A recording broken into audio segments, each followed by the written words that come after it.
കണ്ണൂരിലേക്ക് കൂടി പോയാൽ ബൈജു തുടരുക.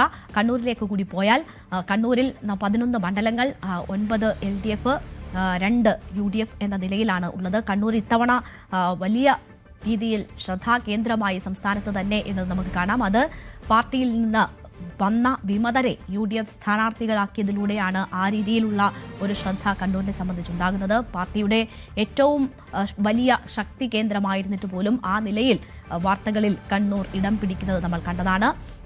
പയ്യന്നൂരും തളിപ്പറമ്പും ആ രീതിയിൽ ശ്രദ്ധേയമായ മത്സരങ്ങൾ നടക്കുന്ന മണ്ഡലമാണ്.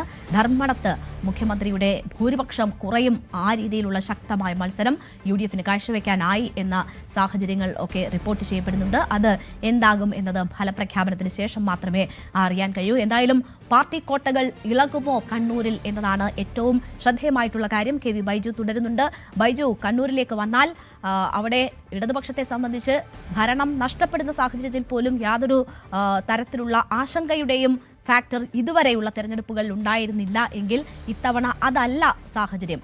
ഏതു വിധേനയും തോൽപ്പിക്കേണ്ടുന്ന 2 സ്ഥാനാർത്ഥികൾ എന്ന നിലയിൽ ഒപ്പം നിന്നവർ വിട്ടുപോയി UDFനൊപ്പം നിന്ന് മത്സരിക്കുന്നവർ മാറിക്കഴിഞ്ഞിരിക്കുന്നു. അങ്ങനെ 2 മണ്ഡലങ്ങൾ, അവരെ ഏതു വിധേനയും തോൽപ്പിക്കുക എന്ന ഒരു വലിയ രാഷ്ട്രീയ ഉത്തരവാദിത്തം കൂടി പാർട്ടി ഏറ്റെടുത്തിരിക്കുന്ന ഒരു സാഹചര്യമാണ്. പാർട്ടി കോട്ടകളിൽ ഉണ്ടായിട്ടുള്ള ഈ വിള്ളൽ, ഇടിവ്, അതിനുള്ളൊരു സന്ദേശമായി തന്നെ ഫലം മാറണം എന്നതാണ് ഇടതു പാർട്ടികൾ ലക്ഷ്യമിടുന്നതും. അപ്പോൾ എന്താകും സാഹചര്യം? തളിപ്പറമ്പ്, പയ്യന്നൂർ തുടങ്ങിയ ഇടങ്ങളിൽ എന്ത് സംഭവിക്കും?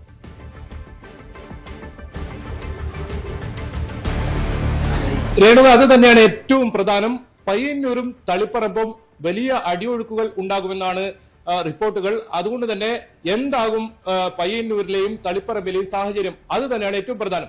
ഏതായാലും പയ്യന്നൂരിലെ സംബന്ധിച്ചിടത്തോളം വലിയ ഭൂരിപക്ഷം നേരത്തെ ഉണ്ടെങ്കിലും അങ്ങനെ പരാജയപ്പെടാൻ സാധ്യതയില്ല എന്നൊരു രീതിയിലുള്ള വിലയിരുത്തലാണ് പുറത്തു വരുന്നത്. പക്ഷേ അപ്പോഴും നേരിയ ഭൂരിപക്ഷത്തിന് മാത്രമേ LDFന് അവിടെ മേൽക്കൈ ഉള്ളൂ നിലവിലൊരു സാഹചര്യത്തിൽ നിന്നാണ് പ്രധാനമായും പറയപ്പെടുന്നത്.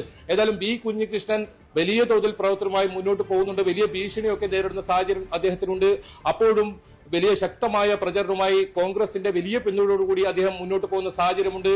അതോടൊപ്പം TK ഗോവിന്ദൻ മത്സരിക്കുന്ന തളിപ്പറമ്പ് നേർക്ക് നേർ ശ്യാമളയും TK ഗോവിന്ദനും മത്സരിക്കുമ്പോൾ പാർട്ടിയെ സംബന്ധിച്ചിടത്തോളം അഭിമാന പോരാട്ടം എന്നൊക്കെ പറയാവുന്ന ഒരു മത്സരം, തീപ്പാറുന്ന മത്സരം, അവിടെ വലിയ അടിയൊഴുക്കുകൾ ഉണ്ടാകുമെന്നാണ് നേരത്തെ തന്നെ ഉയർന്നു റിപ്പോർട്ട്. നമുക്കറിയാം, സ്വജനപക്ഷപാതം, അതോടൊപ്പം വ്യാജ തിരിച്ചറിയൽ രേഖയുണ്ടാക്കൽ തുടങ്ങി നിരവധി ആരോപണങ്ങൾ ഉയർന്നു വന്ന ഒരു മണ്ഡലമാണ് തളിപ്പറമ്പ്. തളിപ്പറമ്പിൽ എന്താണ് സംഭവിക്കുക?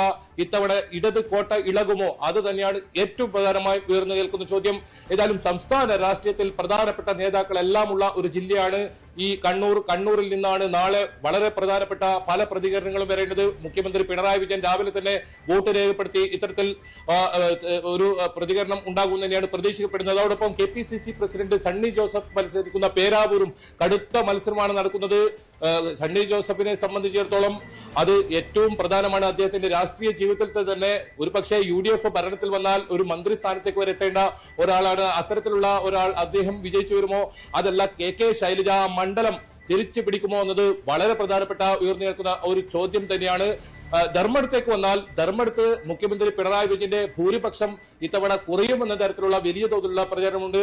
അബ്ദുൾ റഷീദാണ്. നമുക്കറിയാം, തളിപ്പറമ്പിൽ അദ്ദേഹം MP ഗോവിന്ദനെതിരെ മത്സരിച്ചപ്പോൾ ഭൂരിപക്ഷം പകുതിയായി കുറക്കാൻ കഴിഞ്ഞ അത്രത്തോളം കരുത്തനായ ഒരു സ്ഥാനാർത്ഥിയെ തന്നെ UDF അവിടെ മത്സരിപ്പിക്കുന്നു എന്നതാണ് അവിടുത്തെ മത്സരം വലിയ തോതിൽ കടുക്കുന്നത്. ഏതായാലും 2 റോഡ് ഷോകളാണ് ധർമ്മടത്ത് മുഖ്യമന്ത്രി പിണറായി വിജയന്റെ നേതൃത്വത്തിൽ വലിയ തോതിൽ നടന്നത്. അതോടൊപ്പം തളിപ്പറമ്പിൽ മുഖ്യമന്ത്രി 2 തവണയാണ് ശ്യാമളയ്ക്ക് വേണ്ടി പ്രചരണത്തിലെത്തിയത്. ഏതായാലും പയ്യന്നൂരിലും തളിപ്പറമ്പിലും വലിയ തോതിൽ പാർട്ടി പ്രതിരോധത്തിലായിട്ടുണ്ട്.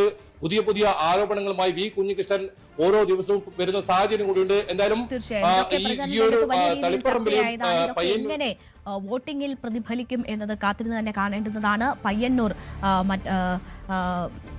ഉൾപ്പെടെയുള്ള വിഷയങ്ങൾ അത് എങ്ങനെ പ്രതിഫലിക്കുമെന്നത് നോക്കി കാണേണ്ടതാണ്. ഒപ്പം തന്നെ പേരാവൂർ, നമുക്കറിയാം സംസ്ഥാനത്ത് തന്നെ ഏറ്റവും ഉയർന്ന ഭൂരിപക്ഷമുള്ള KK ശൈലജയെ മട്ടന്നൂരിൽ നിന്ന് മാറ്റി പേരാവൂരിൽ എത്തിക്കുമ്പോൾ എന്ത് സംഭവിക്കുന്നു? KK ശൈലജയുടെ രാഷ്ട്രീയ ഭാവി എന്ത് തുടങ്ങിയ ചോദ്യങ്ങൾ കൂടി ശക്തമാകുന്നു. മട്ടന്നൂരിൽ VK സനോജിനെ സംബന്ധിച്ച് ഭൂരിപക്ഷം കുറയുന്ന ഒരു സാഹചര്യം ഉണ്ടാകും. അവിടെ ശക്തമായ മത്സരം ഉണ്ടാകുന്നു എന്ന സൂചനകളുണ്ട്. ധർമ്മടത്തും ഭൂരിപക്ഷം കുറയും മുഖ്യമന്ത്രിയുടേത് എന്ന് വരുന്നു. അപ്പോൾ ഈ കുറയുന്ന ജയിച്ചാൽ പോലും കുറയുന്ന ഭൂരിപക്ഷം പോലും വലിയ രീതിയിൽ ചർച്ച ചെയ്യപ്പെടും കണ്ണൂരിനെ സംബന്ധിച്ച് എന്നതാണ് സാഹചര്യം.